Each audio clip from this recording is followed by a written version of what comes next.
But if you're at number 2, you better take Christian McCaffrey. Like, And if Christian McCaffrey somehow floats to you beyond that and you don't take him and you lose your league, whatever comes to you, you deserved it. oh, Like, yeah. Oh, 100%. yeah. Because there's no reason you should be at the 3 spot and you're like, oh, I got Christian McCaffrey. No. No way, man. No way.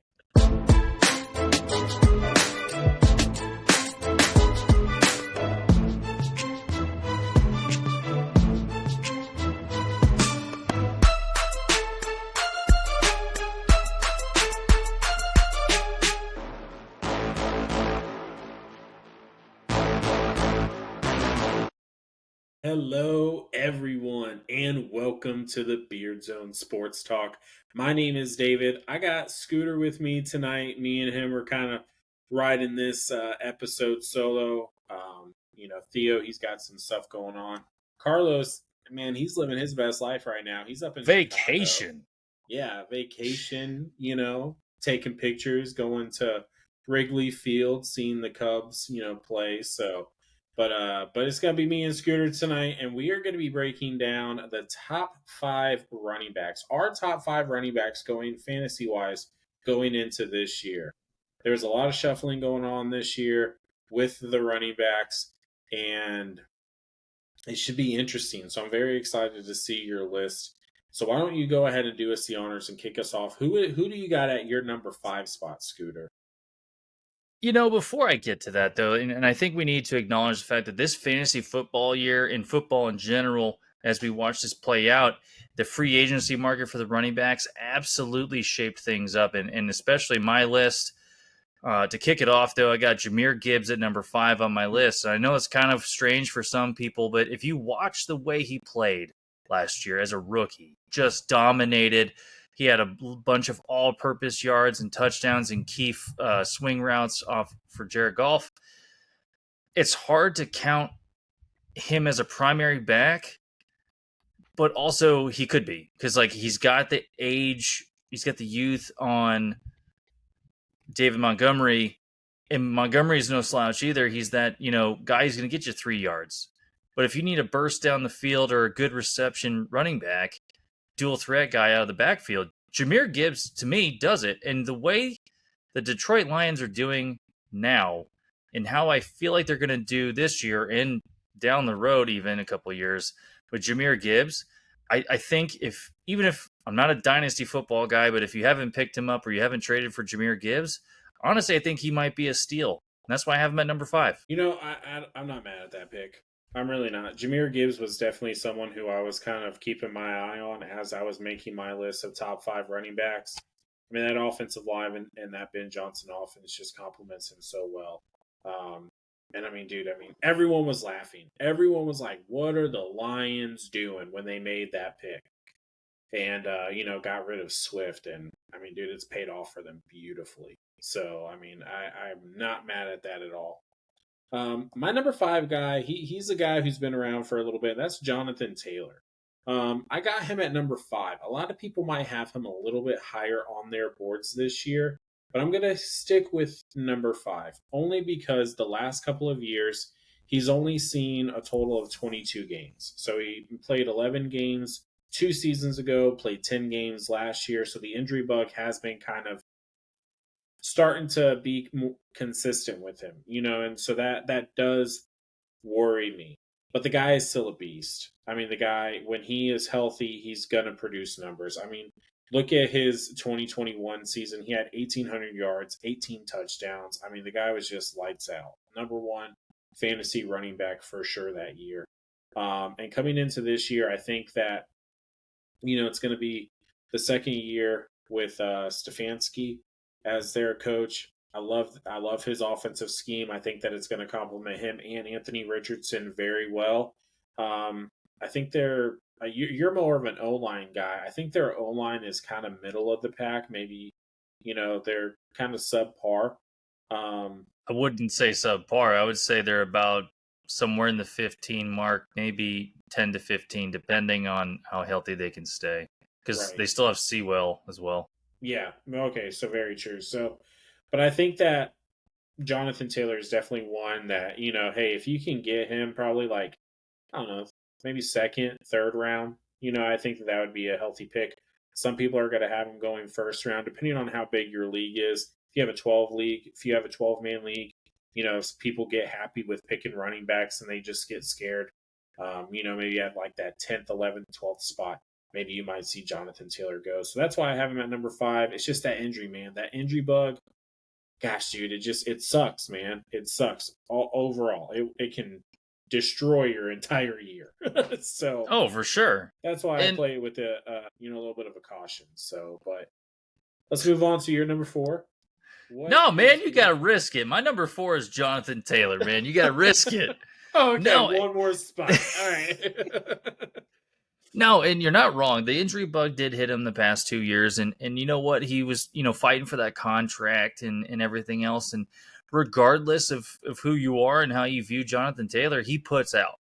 He is the complete back that everyone thought he was when he came from Wisconsin, and he still performs for Indy. And you got Anthony Richardson that's dual threat.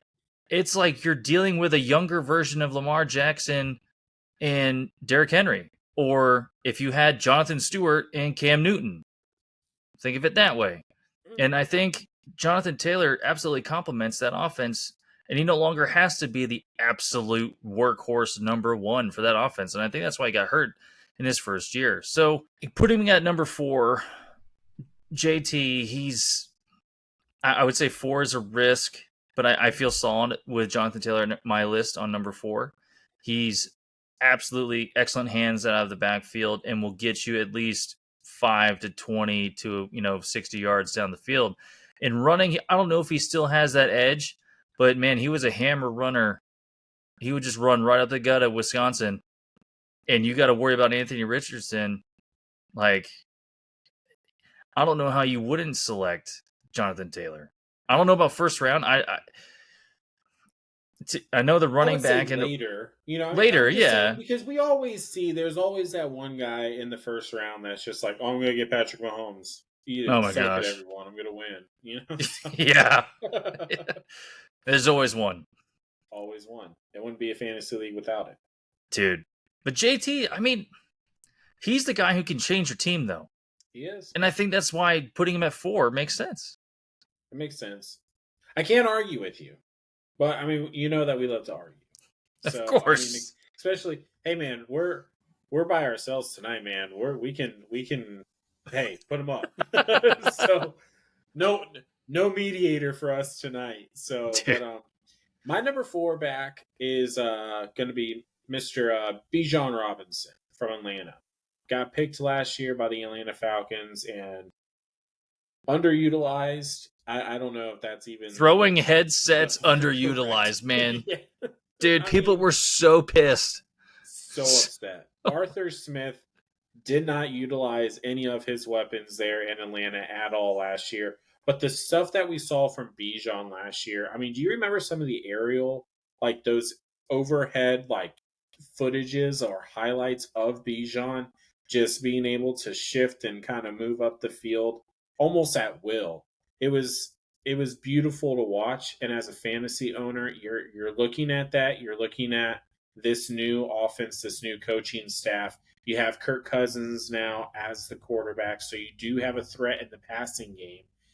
And let's not forget, they still have Drake London, who is a very solid wide receiver number 1 there in Atlanta. They also have Kyle Pitts, who has been underutilized his entire career. So I'm sure that they will be happy to start mixing him more in there. So you can't forget about the pass game. You're not going to be able to just stack the box up and, just focus on Bijan. And I think that that's going to open up a lot of lanes for him to find pretty good success here this year. I'm really excited. I would not be surprised. I'm looking at Bijan for sure for my team. Like, I'll take that risk, and I don't think it's too much of a risk if I'm being honest with you. Even as a Bucks fan, I can't even argue with that. Yeah, Like, it's tough I to would say. love to punch that list down so hard seeing you select the Falcons, dude. But, they got Kirk Cousins. Like, they now have somebody who's competent behind center that can threaten you down the field. So, yeah, I think I can't even argue that, man. I really Yeah. can't. Trust That's me, pretty as a solid. Bucks fan, I wanted to argue with myself about it. Like, no, he's gonna suck. He's not gonna be that good. But we just, hey, look, man, he's a good player, and he's definitely a threat on the field. He's a guy who can take it to the house at any point in the game too. So, he has good quickness, good elusiveness, breakaway speed. The Oh, for guy sure. is, and he's a great out of the backfield catcher. So, definitely a dual threat if you're in a PPR league. Definitely a guy who you should be targeting this fantasy football season. But moving on to number 3, Brees Hall. I got Brees Hall at number 3. And here's why.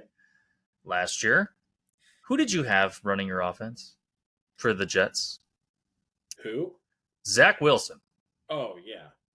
And everyone knows he can't throw further than 5 yards. So a healthy Aaron Rodgers, healthy O-line, wide receivers that can absolutely threaten you down the field. What better way to compliment you? They would be the same people, though, that do the exact same thing, because we all do it. Yeah. Put all my chips in on this player, exactly. And then week 2, they suffer an ACL injury, and you're like, my season's done. Waiver wire. Oh, dude, for real. And I'm king of waiver wire, man. I killed it in our league last time. So you did. Brees Hall, to me, shows the complete package. If you watch the Jets historically and you know anything about Jets running, you got to look no further than Curtis Martin. Ooh, that's who I think Brees Hall could be. I know, but I think he can be like that. And what I see from the play of the Jets complements Brees Hall. He's more of a running guy and can catch some swing passes or outs, but he blocks. And I think that's the better key here. Like, if Aaron Rodgers is clicking, and anyone watched the Green Bay Packers when you had Aaron Rodgers and Aaron Jones still balled out. Like, there's no question that the complementary scheme that they have with Rodgers is going to benefit Brees Hall, and that is why I have him at number 3. The Jets have something to prove. The organization in that division has to succeed, and they're going to feed Brees Hall. That's why I have him at number 3. Computer, I think we can compare notes right now because I got Brees Hall at number 3 as well. Yeah.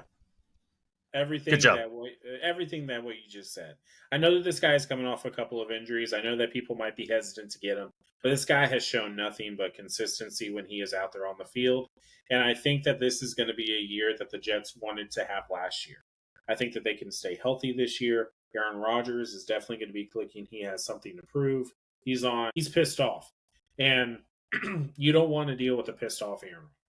And you're exactly right. With everything that you said, I think that Brees Hall can be the next Aaron Jones for Aaron Rodgers. And again, they have weapons like in the receiving field. They got Garrett Wilson, So maybe I think that they just got what's the guy's name from the Chargers? Mike Williams. Mike Williams. They got Mike Williams now. He's a big target for Aaron Rodgers. He's going to like him a lot. So you have people that are going to be able to still threaten you with the passing game. So you can't stack the box. You cannot stack the box with this guy, and that's going to open up lanes for him, and I think that he's going to have a really good year. Brees Hall is someone who I'm definitely circling this year myself. But yeah, only if these next 2 guys aren't on the board, at least for me. Who's your number 2 guy? I'm curious to hear. I'm wondering if we have the same guy. We don't, because you've already mentioned him. Dirty Birds, Bijan Robinson. Oh. And I really wanted to throw up putting him at number 2. But the dude's so dang talented. And you got Kirk Cousins, you got Kyle Pitts, you got Drake London, you still got Allgeier too. So I don't know how heavy it will be with a dual back system. However, and you mentioned it earlier, Bijan Robinson's moves. His elusiveness is insane. If you watched him last year, and my son was watching the Toy Story, game, and this dude cuts like 7 to 10 yards to the left, and he's on the right hash line. It's like this spin move in college football game. Oh my gosh! Yeah, exactly. The dude does a spin move and juke move, and he's like halfway across the field, and you're like, how did that happen? Bijan's got crazy good lower body and footwork. And I tell you what, man, as a Bucks fan, I really worry playing the Falcons this year. I know we did our early predictions, but as I keep watching some more tape on some guys, I'm like, Bijan is going to suck to play. And Yeah. if you're in like the top 10 picks, right, and he's not there, steal him. If he's not there in the top 5 picks and you got a chance to probably get a good running back and, all the other dudes are off or whatever, and someone's like, I don't know, it's still the Falcons, take him. I don't understand. He can catch, he can absolutely cut, and he's got breakout speed. If you watched his tape at Texas, you watched his tape last year, you understand if he gets any inkling of space, it's at least 3 yards. And Falcons have something to prove this year. You got Kirk Cousins. You just paid Kirk Cousins. He's probably pissed off because they picked Penix. He likes to dump it off to Mattinson and Devin Cook, when he had him in Minnesota, and he's going to want to dump it off to Bijan. Could you imagine getting a solid screenplay with Bijan Robinson to go running down the field? With already their pretty decent offensive line, too. Exactly. And you finally have some hope there in Atlanta, and I think you can get a lot of momentum with Bijan Robinson on your team. I have him at number 2. Who do you got? So we just mentioned it. O-line. O-line is the key. Who's outside of quarterback? Running back's best friends are O-line. That's how it is. And this guy that I'm about to mention, he hasn't had an O-line his entire playing career, but now he finally does. That's Saquon Barkley. He's with the Philadelphia Eagles this year. And I'm telling you right now, bold. I'm buying in hard to Saquon this year because this guy is finally behind actual offensive line. Like, that's worth anything. And not only that, he has a quarterback that's, worth a damn. And he also has 2 guys out there at wide receiver that are going to help stretch the field and help open up that box for him when, the moments come. I mean, when you have AJ Brown, when you have Devontae Smith on either end of the field, you have Jalen Hurts throwing you the ball, and you're giving Jalen Hurts 5 seconds to throw the ball because of the offensive line that they have.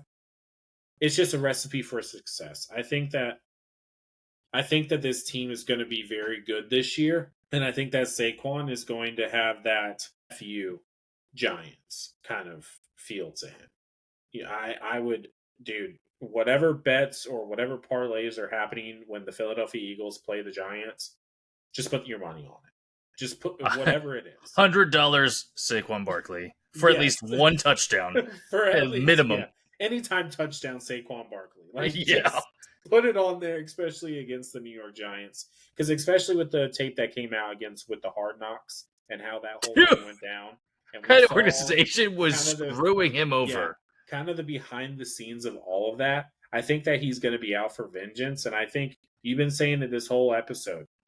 People are out to prove themselves this year. Saquon is out to prove himself this year. And he finally has an offensive line that is actually good.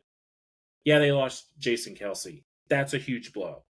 But the rest of their offensive line is very good still.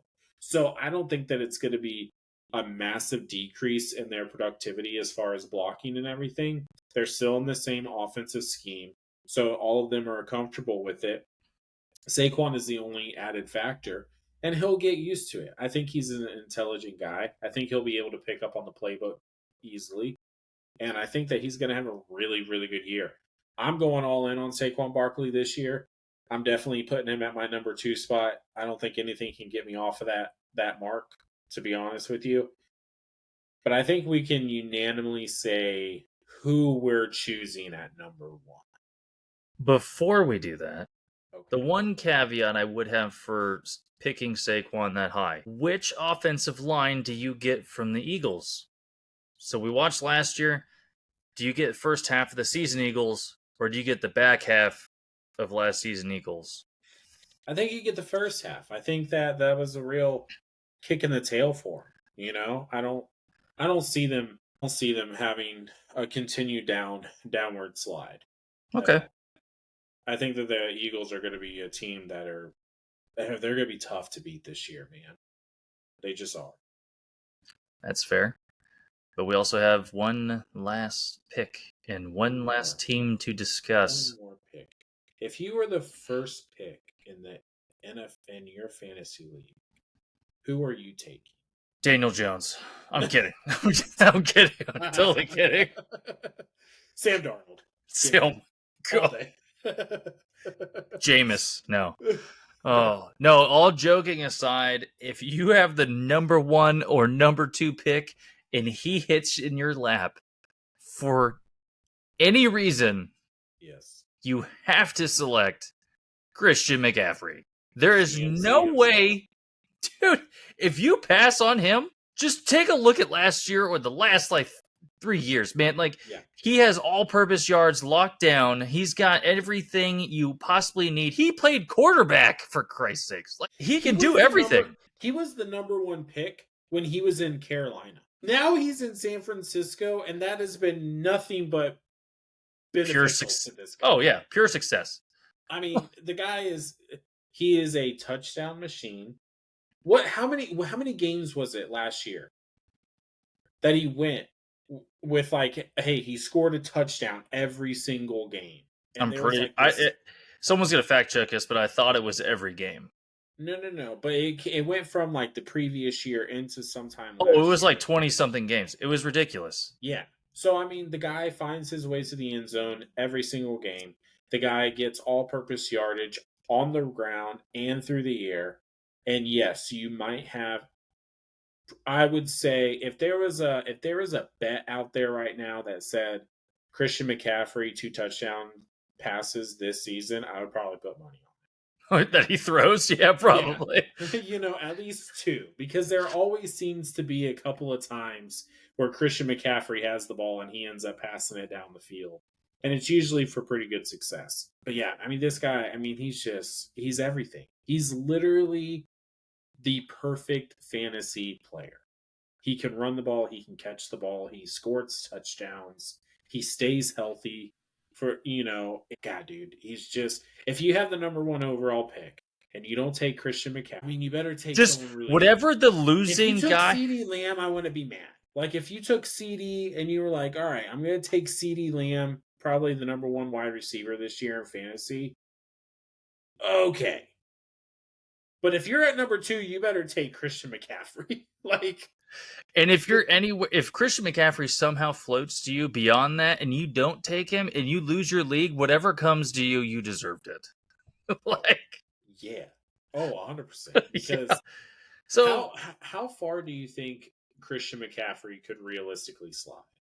If you're just in a fantasy league that maybe not a lot of people know about football, but they're just doing it just to do it. Even if they did auto pick, he's still going in the top 3. The dude's I'm cracking some beers, I don't care, and walks away and just auto drafts. He's gonna get Chris McCaffrey easily in the top 3. I don't know how you don't, unless you have it in the drop down for a different position and you just draft 5 quarterbacks or something dumb. Oh my god. That's the league that they would take Daniel Jones. So if he actually gets drafted, I would throw something at that person. But definitely don't sleep on Christian McCaffrey this year. I do have a thought with CMC. So he's been the workhorse everywhere he goes. And he's not been injured for long periods of time. He's had minor injuries, I think, with ankle or whatever. But how long does that last? Because as we talked about this at least a handful of times now, especially with the hug your running back episode, right? How long is that sustainable? People have been asking the same question about Derrick Henry. And Derrick Henry is dude's a machine. Henry's a machine. And the fact that we don't have him in our time from high school, dude, all the way to the NFL, he has had an insane work. He's just been a workhorse, and he's not. It seems, and it's the Derrick Henry effect. It seems as the game goes on, the better he gets. Because I had Derrick Henry in one of my leagues. I think it was last year, maybe 2 years ago. But it was every game he started with and like 2 points in the first half, and then he would finish with like 20 plus, and I'm like, all right, man. Hey, look, whatever. I don't care. It's working. So that's just the Derrick Henry, and I don't. I think it's going to be the same thing for Christian McCaffrey. Everyone is asking like, okay, well, how long can he last? Until he proves otherwise, I'm just going to say Okay. inevitably, honestly, until he proves otherwise. I think he's probably coming due for something big in the contract world, and if he stays consistent, man, Well, they just restructured it. yeah, He's getting, I because think, 19 a year now. in the running back world, that's pretty dang good. That is really good. Yeah. So we went 1-5, right? Or 5-1. 5-1. And those are pretty well known names. I gotta hear it, man. We talked about this on every fantasy episode. Who's your guy that you want to look out for, your sleeper or your honorable mention? Who do you got? So I know that we were talking a little bit about this briefly offline right before this episode. I'm gonna pull an audible last minute, Oh gosh. and because I've been thinking about it this whole episode as we've been talking, and I just have a feeling that if you can get this guy, it might turn out pretty well for you. Aaron Jones with the Oh. Minnesota Vikings. So here's why. Aaron Jones was really productive in Green Bay. I don't think he ever had a down year in Green Bay. He was always consistent, always No. pretty productive, very good in the passing game. They utilized him in the running game. He could do it all. Now he goes to Minnesota. So he gets shipped out of Green Bay. Josh Jacob comes in. Now it's the 1-2 back there with A.J. Dillon and Josh Jacobs. You have Aaron Jones, though, in Minnesota. What do you have in Minnesota? You have Justin Jefferson. But outside of that, what else do you have? You don't know who your starting quarterback is. And even at that, your starting quarterback is either between Sam Darnold or J.J. McCarthy right now. And we don't know what J.J. McCarthy is going to be. We've seen Sam Darnold. Aaron Jones, I feel like, is going to just be one of those guys who is relied on heavily. And because of that, I like my odds when he has the ball more often than not. I think that he's going to be a good safety blanket for whatever quarterback is throwing the ball, and I think that he's going to be able to fit into the scheme and be able to be productive on the ground. So give me Aaron Jones. If I'm sitting in the later rounds and I'm like, if I focused on wide receiver or whatever the case may be, or if I just need some depth guys, I'm going Aaron Jones. That's a pretty solid one. And a lot of the lists I saw Jones on, he was about middle pack. And I think that's because of the shift to the Vikings. And I don't think that's fair because he is Mr. Consistent. Like, he's going to get you at least 10, 15 points. Like, Yeah. he rarely has an off game. And if it is, it's because he didn't score a touchdown. But that's a good one. I understand we got ripped on a few times in the comments for our biasy, right? We're Bucks fans. I got it. Who cares? And I'm going to get ripped on for this one too. Sleeper choice is Rachaad White. And there you go. He played phenomenally when we had Leonard Fournette in the backfield for the Super Bowl run, and it was his rookie season, and he complemented that run very well. He's actually kind of a tall dude. He's about 6-something, and he's versatile. Now, you watch the past 2 years of the Bucks offense, where they've been the last in rushing. I don't think he was on wait really quick. I don't think he was with us with the Super Bowl though. I'll have to double check our roster, but I guess where he was. I'm pretty sure he wasn't. Continue. I'm gonna fact check. That's fine. Prove me wrong. I'm fine with that. So, if you watch the last 2 seasons at least, and from the Super Bowl run of the Bucks, you had Bruce Arians' offense and everything else was more direct and vertical. You switched to the Todd Bowles type model with Steve Canales, and it was more zone. It was more situational ball, or just run it up the gut and hope for the best. And I don't think that's where we need to work for, right? If you watch the tapes and everything else, you're probably thinking Rachaad White.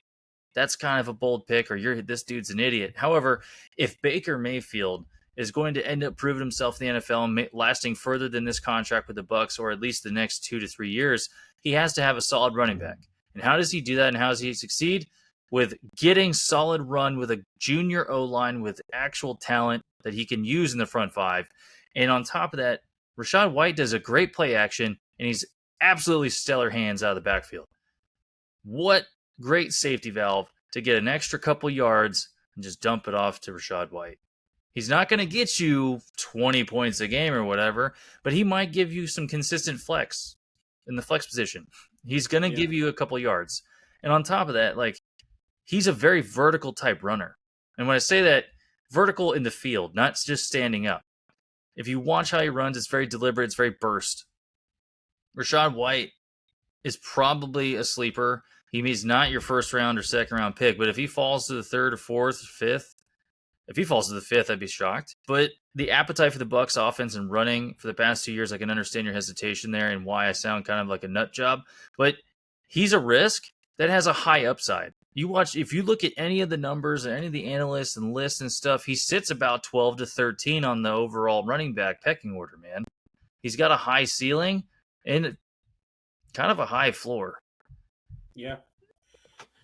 I mean, I agree. So it's really quick. So yeah, he's only been with us 2 seasons. He came in Brady's last year.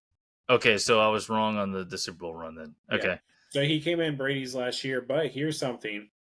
Over the past 2 years, he's collected over 114 catches, which is pretty good for a running back. He had 64 last year. That turned into just shy of 550 yards, 3 touchdowns. He also had 990 yards rushing for 6 touchdowns. So he had 9 total touchdowns. For all-purpose yards, you're probably sitting at right around like 1,400, 1,500 yards. Not stellar, but not horrible either, especially if you're looking for a guy. That's what a sleeper is. You know, guys who might get overlooked, guys who have already been kind of forgotten about or brushed to the side because of the lack of production that they've had. Now, I bought into Rachaad White his rookie year. I thought that he was going to be a great running back, and I still have a feeling about this kid. My only hesitation is, well, actually, no, it's not even a hesitation. I think that it's going to be a nice compliment with Bucky Irving. I think Bucky Irving, it could be another sleeper, to be honest with you. I think that, like, late rounds, I think Bucky Irving could be someone that you could target just for some depth pieces, barring any injuries to Rachaad White. But the guy stays healthy. So I do like that. And I think that him and Baker, he really started to click there towards the second half of the season. And that's when the Bucs had their most success. So I think that if the Bucs want to continue to have their success like they've had over the past several years and get that 4-peat done there in the South against, we were just talking about them, the Atlanta Falcons, who are going to be tough this year. I think that they're going to have to establish the run game early, so then that way they can, open up that passing game for Baker. So I like that pick, man. I'm not mad at it at all. And who cares? Yeah, we're biased, but I think it's a solid pick. It was either him or Isaiah Pacheco. Isaiah's an interesting one. But anyway, that does it for this episode, guys. We appreciate you guys listening to us. Go ahead, hit that like button, hit that subscribe button, leave down your comments, leave down your top 5. Who's your sleepers this year? But that is the best way to help continue to support us and see our channel grow. Trying to get to that 500 subscriber mark by the end of the year. We were trying to get to it before the beginning of the football season. Well, football season's here, dude. Dude, it crept up fast. Dude, it crept up so fast. It crept up really quick. So not going to quite hit that goal, but it's okay to have goals, to set goals and not necessarily hit them. Hey, but we've seen some great growth. We definitely appreciate all you guys, sharing this video, interacting with this video positively or negatively, to be honest with you. It doesn't matter. We're all football dudes, and at the end of the day, everyone has their own opinion. So somewhere out there, Daniel Jones is going to be picked number 1 in the fantasy. Probably not, but you never know. I don't know. Maybe. Was it the Doctor Strange meme? I've watched 14 million scenarios, and you're not in any of them. It's Daniel Jones getting picked once, number 1. Oh man, I wonder if there's a way to actually somehow track that. Is Daniel statistically Jones, speaking, yeah. Statistically, would he? Probably never. But it's fun to think about that. So But be sure to tune in to our Friday episode. We're going to be wrapping up this fantasy series as we go into the football season. Yes, it's preseason, but it's still football, and we love football. And now college is right around the corner, too. So get ready for the college episodes coming out here pretty soon. But we're going to be breaking down the tight ends, our top 5 tight ends this year, going into this fantasy league to kind of wrap up this series. And then, hey, man, we'll be off to the races because football season is upon us. College season is here, just like what I said. And, it's going to be a lot of fun. We are excited to bring you guys more entertainment, more bold predictions, and continue to have a lot of fun. So until next week or until Friday. Beardzone? Oh, caught me. Friday. You caught me. Friday. You almost got me. Whoops. I was premature. Most of our fantasy picks right now. Yeah. Oh yeah, big time. Dude, but it's been until Friday. Beardzone out.